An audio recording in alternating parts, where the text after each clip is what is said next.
শুনতে পাচ্ছে না কথা, কানে কথা যাচ্ছে না। গাড়িগুলো চলা সব বন্ধ। সকলের কাছে অনুরোধ, কি বলছি একটু শোনো। আপনাদের কাছে হাত জোর করে অনুরোধ করছি, কোনো একজন আমাদের ভাই, আমাদের সঙ্গী মারা গেছেন, সামনে কবরস্থান, কবর দেওয়া হচ্ছে। এমতো পরিস্থিতি হয় আমি এখানে শেষ করব। আর আপনারা যদি আগে যেতে চান, কোনো কথা আওয়াজ বলবেন না। যদি এই শপথ করেন তাহলে আমরা আগে হেঁটে যাবো, তাই আমি এখানেই শেষ করবো। একেবারে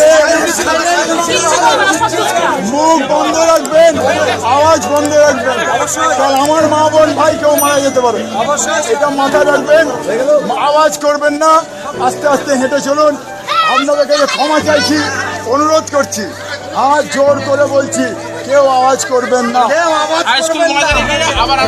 আবার আমরা মাঠে যাই, মাঠের কাছে কালী মন্দিরের কাছে গিয়ে আবার আমরা যেরকম আনন্দ করার করবো। জয় হিন্দ। আবার